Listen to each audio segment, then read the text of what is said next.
Hello friends, हम पढ़ेंगे homogeneous system of linear equation. तो सबसे पहले समझिए होमोजेनियस सिस्टम ऑफ इक्वेशन क्या होता है। तो देखिए यहाँ पे एक इक्वेशन को लेते हैं ax plus b y plus c is equal to 0। यह एक इक्वेशन है। क्या यह होमोजेनियस है? तो नहीं, यह होमोजेनियस इक्वेशन नहीं है। होमोजेनियस इक्वेशन होने के लिए कुछ कंडीशन है। तो देखिए कंडीशन नंबर फर्स्ट क्या है, इसके प्रत्येक टर्म का डिग्री इक्वल होना चाहिए। Degree etch terms of degree equal, प्रत्येक टर्म का डिग्री इसके इक्वल होना चाहिए, तभी यह होमोजेनियस सिस्टम ऑफ इक्वेशन हो। तो देखिए यह हो गया, इसका डिग्री 1 है, इसका डिग्री 1 है, इसका डिग्री 0 है। देखिए सी है, सी का डिग्री 0 कैसे होगा? सी है, यहाँ पे कोई वेरिएबल नहीं है तो जेड का पावर 0 लिख सकते हैं। और जो पावर होता है वही डिग्री हो जाता है यहाँ पे 0। क्या डिग्री निकालना आता है आप लोग को? नहीं आता है। तू गलत लाइन में आ गया, तेरे से नहीं होगा। तू गलत लाइन में आ गया, तो वही काम कर सकता है लुच्चा लफंगा वाला। तो जाके पॉलिनोमियल चैप्टर पहले देख के तब इसको समझना, ठीक। पॉलिनोमियल चैप्टर में 1000 बार बताया गया है कि डिग्री कैसे निकलता है। तो देखो यहाँ से डिग्री हो गया 1, इसका 1, इसका 1। पावर जो वेरिएबल का पावर होगा वही डिग्री हो जाता है। यहाँ पे एक्स वाई वेरिएबल है, एक्स का पावर 1 तो डिग्री 1, वाई का पावर 1 तो डिग्री 1। यहाँ पे कोई वेरिएबल नहीं है तो कुछ भी वेरिएबल ले सकते हैं। जेड पी क्यों, तो जेड लिए तो जेड का पावर 0, तो इसका आ गया वेरिएबल का पावर 0, तो डिग्री हो जाएगा 0। तो यहाँ से डिग्री लिखे। तो इसमें कह रहा है कंडीशन होमोजेनियस सिस्टम के लिए each terms of degree equal होना चाहिए, लेकिन यहाँ पे 0 आ गया। क्या 1 के इक्वल 0 है? नहीं है। तो यहाँ पे कांस्टेंट वाला टर्म को हटा देंगे। जब तक कांस्टेंट इक्वेशन में रहेगा तब तक प्रॉब्लम क्रिएट करेगा। जैसे कांस्टेंट हटेगा इक्वेशन से तब इसका डिग्री इक्वल आ जाएगा। तो देखिए इसमें क्या होता है, सेकेंड कंडीशन क्या होता है, constant term are not allow. एक होमोजेनियस सिस्टम इक्वेशन जो होता है ना, वो कांस्टेंट टर्म को अलाउ ही नहीं करता है। तो कांस्टेंट टर्म अलाउ नहीं करता है तो यहाँ से कांस्टेंट टर्म हो गया गायब। यहाँ से आगे इक्वल 0। तो देखो इसका प्रत्येक टर्म, दोनों कंडीशन सेटिस्फाइड करना चाहिए। Each terms of degree equal, तो इसका डिग्री 1, इसका डिग्री 1, दोनों का डिग्री 1 आ गया। Constant term not allow, constant term इसमें कहाँ है? नहीं, दोनों कंडीशन सेटिस्फाइड किया। तो इसको क्या बोलेंगे? Homogeneous system. यह हो गया होमोजेनियस सिस्टम, लेकिन यह लीनियर इक्वेशन का होमोजेनियस सिस्टम है। तो homogeneous system of linear equation बोल देंगे इसको, लीनियर इक्वेशन। क्लियर? अब देखिए कुछ यहाँ पे दूसरा इक्वेशन लेते हैं। यहाँ पे ax² plus by² equal to 0। क्या है? Homogeneous system of linear equation है। तो चेक करेंगे दोनों कंडीशन, इसका डिग्री 2, इसका डिग्री 2, और इसमें कांस्टेंट वाला टर्म है ही नहीं, दोनों का डिग्री इक्वल आया। तो इसको बोलेंगे होमोजेनियस सिस्टम ऑफ अब इसको लीनियर इक्वेशन थोड़ी बोलेंगे, क्योंकि अब पावर 2 है। पावर 2 वाला को इक्वेशन में क्या बोलते हैं? Quadratic equation. तो homogeneous system of quadratic equation, या यह भी तो हो सकता है ax² plus bxy plus cy² equal to 0। तो देखो इसका डिग्री कितना है? 2, इसका डिग्री है, इसका देखिए जितना भी वेरिएबल रहता है उसके पावर को ऐड कर लेते हैं। तो x का पावर 1, y का पावर 1, तो 1 + 1 2। तो इसका भी डिग्री 2 और इसका भी डिग्री 2। तो प्रत्येक टर्म का डिग्री इक्वल आया। कांस्टेंट वाला टर्म तो है ही नहीं, तो इसको भी बोलेंगे homogeneous system of quadratic equation. इस तरह से आगे भी कर सकते हैं, homogeneous system of cubic equation या homogeneous system of biquadratic equation. Clear? तो हम लोग को पढ़ना क्या है, देखिए रीडिंग क्या है, homogeneous system of linear equation, और चैप्टर का नाम क्या है? Pair of linear equation. Linear के बारे में पढ़ना है। तो इसके बारे में ही हम लोग पढ़ेंगे, इसको नोट डाउन करिए। देखिए अब आते हैं हम लोग homogeneous system of linear equation पे।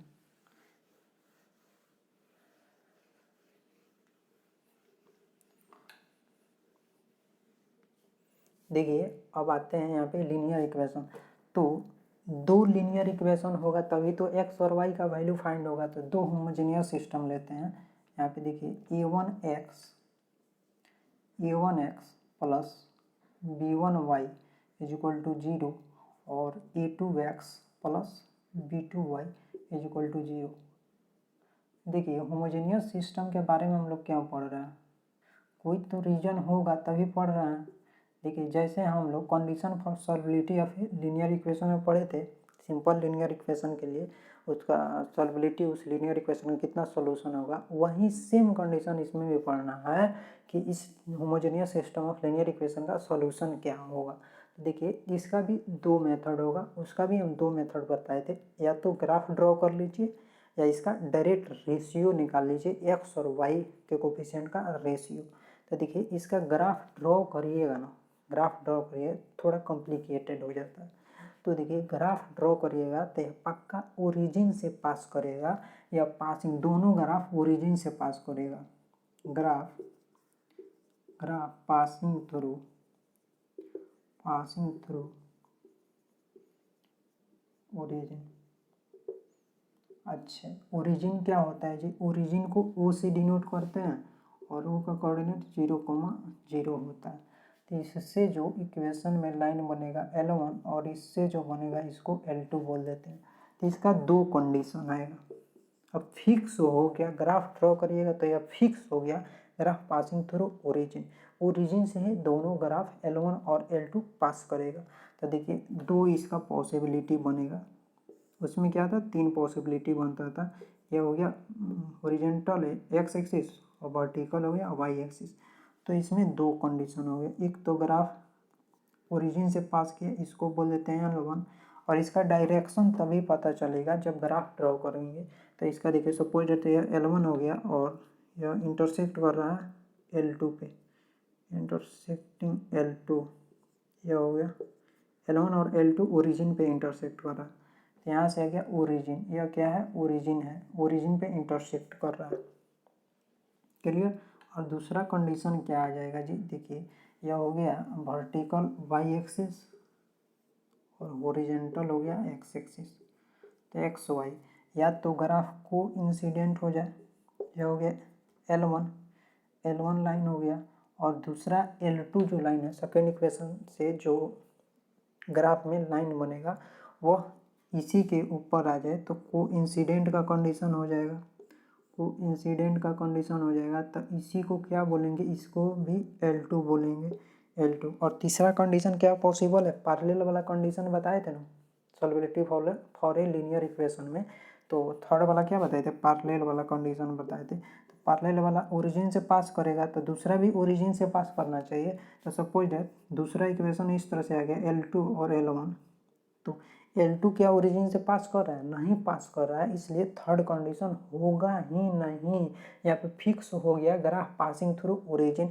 यह homogeneous system of linear equation है तो यह ओरिजिन से ही दोनों पास करेगा, चाहे कुछ भी हो जाए। यहाँ से L2 क्या ओरिजिन से पास कर रहा है, नहीं पास कर रहा है, तो पैरेलल का कंडीशन होगा ही नहीं। तो इसलिए थर्ड वाला कंडीशन नहीं होता है, थर्ड वाला पैरेलल वाला गायब हो गया। अब देखो इतना ग्राफ से हो गया, ग्राफ ड्रॉ करोगे तो ऐसा इसका ग्राफ आ सकता है।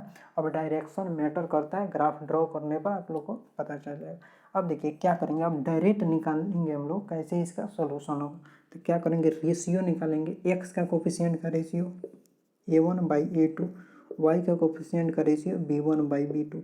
दोनों यदि इक्वल न हो, दोनों का रेशियो इक्वल न हो तो देखिए इसमें क्या होगा, L1 and L2 are intersect, L1 और L2 इंटरसेक्ट करेगा। और किस पे इंटरसेक्ट करेगा, L1 और L2 इंटरसेक्ट करेगा ओरिजिन पे इंटरसेक्ट करेगा। फिक्स हो गया, ओरिजिन पे इंटरसेक्ट करेगा। जब ओरिजिन पे इंटरसेक्ट करेगा तो इसका यूनिक सोल्यूशन होगा, एक ही पॉइंट पर इंटरसेक्ट कर रहा है एक ही पॉइंट पर इंटरसेक्ट कर रहा है तो यूनिक सोल्यूशन होगा, यूनिक सोल्यूशन।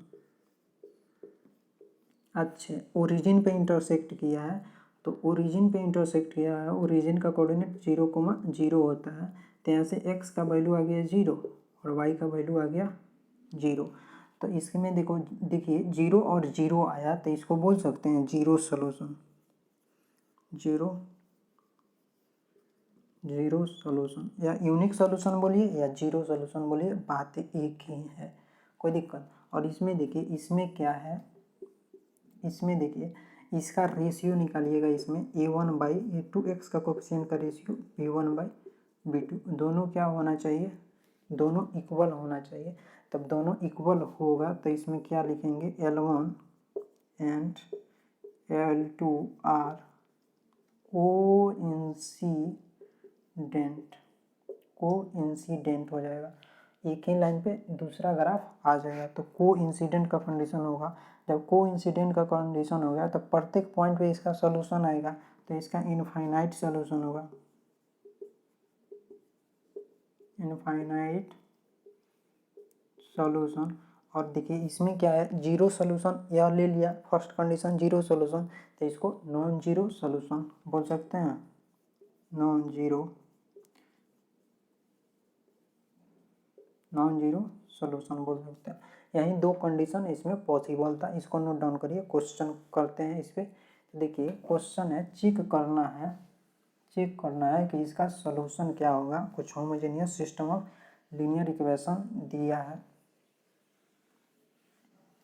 तो देखिए यहाँ पे चेक कर लेंगे, तो चेक क्या करेंगे, दो ही कंडीशन है।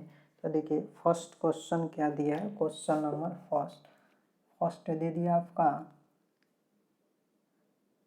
2x + 5y = 0 and second equation 3x + 2y = 0।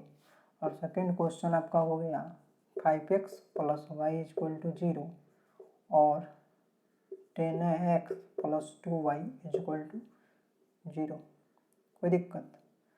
अब देखिए इसमें रेशियो निकाल लेंगे, देखिए इसमें क्या करेंगे, रेशियो निकालेंगे, a1/a2 का ratio.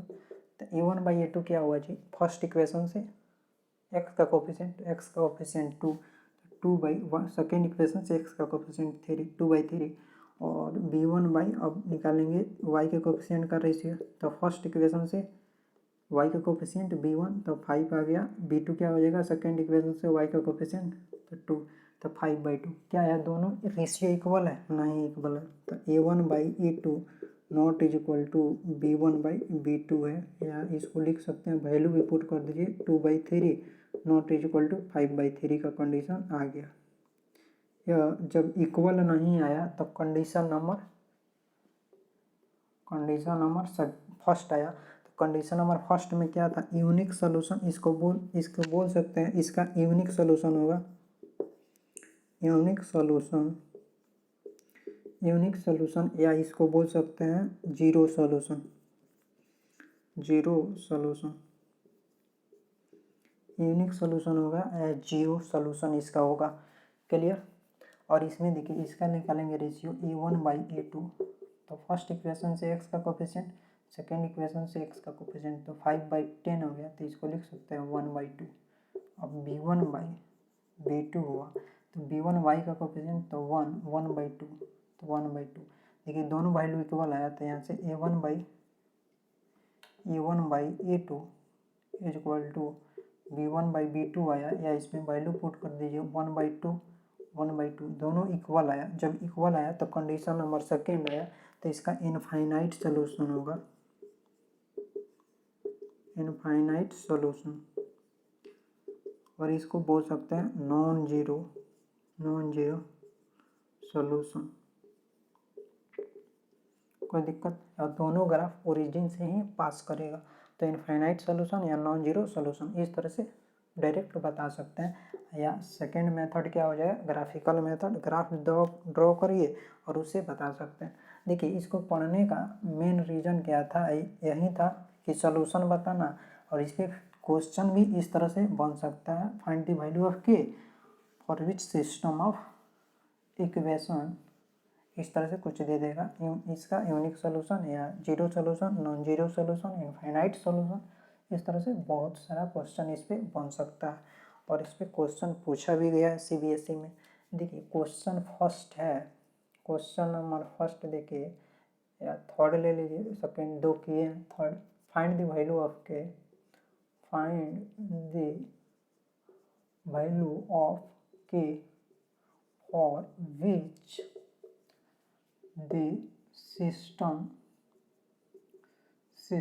of for which system of equation for which system of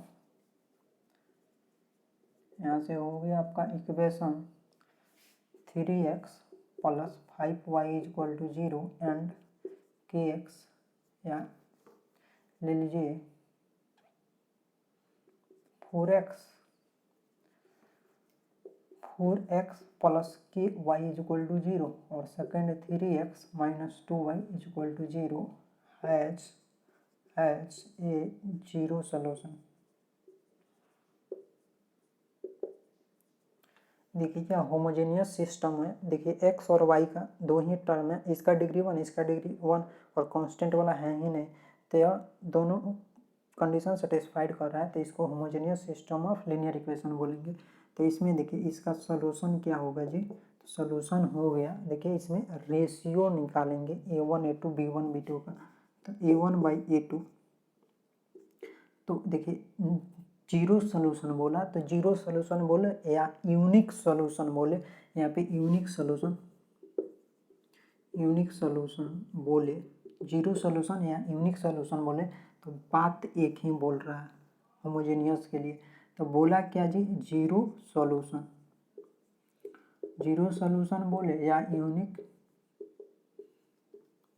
solution बोले, जीरो सोल्यूशन बोले या यूनिक सोल्यूशन बोले। तो इसमें क्या होता है, इसके x का कोफिशिएंट का रेशियो y का कोफिशिएंट का रेशियो इक्वल होगा ही नहीं, a1 by a2 not is equal to b1 by b2, दोनों का रेशियो इक्वल नहीं होना चाहिए।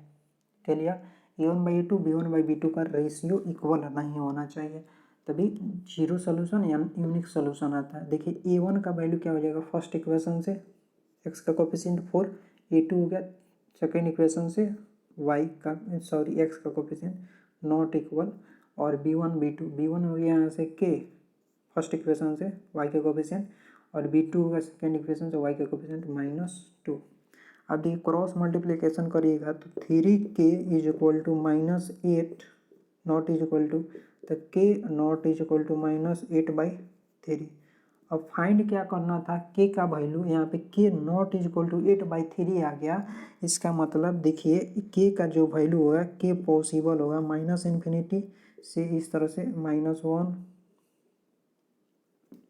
-3 माइनस और यहाँ से -8/3, फ्रिक्शन में जो भी फ्रिक्शन हो इंटीजर हो सब वैल्यू लाइक करेगा। यहाँ पे के क्या है, रियल नंबर है, यहाँ पे -2 1 0 माइनस यहाँ से -1 0 1 2 3 और इस तरह से इन्फिनिटी तक, इसमें से कोई भी नंबर के का वैल्यू सेटिस्फाइड कर सकता है, लेकिन -8/3 के अलावा, तो -8/3 नहीं होगा, -8/3 नहीं होगा तो ये सब होगा ना जी। तो इसमें लिख सकते हैं कि k is real number but not is -8/3, not is -8/3, -8/3 के अलावा के सब वैल्यू लाइक करेगा, दुनिया का कोई भी वैल्यू है नंबरिकल वो लाइक करेगा। या इसको लिख सकते हैं इस तरह से के लाइज रियल नंबर -8/3, तो रियल नंबर में से -8/3 को सब्सट्रैक्ट कर देंगे, या पूरा क्या है रियल नंबर, तो रियल नंबर में से इसको पकड़ के बाहर कर देंगे, तो पकड़ के बाहर करेंगे तो घटाएंगे, सब्सट्रैक्ट करेंगे तो सब्सट्रैक्ट कर दिए, यही हो गया इसका सॉल्यूशन, या यही इसका आंसर बोल सकते हैं, या लिखिए या इस तरह से लिखिए, कोई दिक्कत नोट डाउन करिए। सेकेंड क्वेश्चन पे चलते हैं। सेकेंड क्वेश्चन भी कह रहा है फाइंड द वैल्यू ऑफ के for which system of equation, कुछ इक्वेशन दिया है, इक्वेशन क्या है जी, इक्वेशन आपका हो गया 3x plus 5y equal to 0 and kx plus 10y equal to 0 has a non zero solution. अच्छा, नॉन जीरो सोल्यूशन बोला या नॉन जीरो सोल्यूशन बोले या इनफाइनाइट सोल्यूशन बोले, तब कंडीशन नंबर सेकेंड अप्लाई करेंगे। नॉन जीरो बोला zero solution, non zero solution या इनफाइनाइट सोल्यूशन बोले तो कंडीशन नंबर सेकेंड अप्लाई करेंगे। कंडीशन नंबर सेकेंड क्या था, a1/a2 is equal to b1/b2, right. अब देखिए a1 a2 b1 b2 का वैल्यू पुट करते हैं तो a1 हो गया 3, a2 हो गया k, b1 हो गया 5, b2 हो गया 10। तो देखिए यहाँ से 3/k इज इक्वल टू यहाँ से 1/2 हो जाएगा, 5/10 1/2 हो जाएगा। अब देखिए क्रॉस मल्टीप्लिकेशन करेंगे तो k में 1 से मल्टीप्लाई होगा तो हो गया k, और 3 में 2 से तो 6, k लाइस 6, k आ गया 6, यही हो गया आपका आंसर। तो k का वैल्यू 6 होगा, तभी इस दोनों इक्वेशन का नॉन जीरो सोल्यूशन या इनफाइनाइट सोल्यूशन होगा। क्लियर? यहाँ तक तो आपका पूरा कॉन्सेप्ट पढ़ लिया आप लोग pair of linear equation in two variable में। अब बच गया आपका केवल वर्ड प्रॉब्लम, लैंग्वेज वाला जो क्वेश्चन हो गया आपका बच गया। तो देखिए हम लोग उधर ट्रिगोनोमेट्री रेगुलर रखेंगे और इधर हम लोग 2-3 दिन के गैपिंग पर एक एक लेक्चर पढ़ लेंगे ये पेयर ऑफ लीनियर इक्वेशन। इसमें अभी 8-9-10 लेक्चर हो सकता है क्योंकि उसमें बड़ा बड़ा क्वेश्चन है और उसमें थोड़ा सा हिंट्स हम दे देंगे और सोल्यूशन करने का जो मेथड होगा ना वही 4 मेथड होगा, graphical method, substitution method, elimination method, cross multiplication method. आप किसी भी मेथड यूज कर सकते हैं, लेकिन जो एलिमिनेशन मेथड होता है ना वही बहुत यूजफुल है, तो किसी भी मेथड से सॉल्व कर सकते हैं। तो मिलते हैं नेक्स्ट क्लास में। ओके।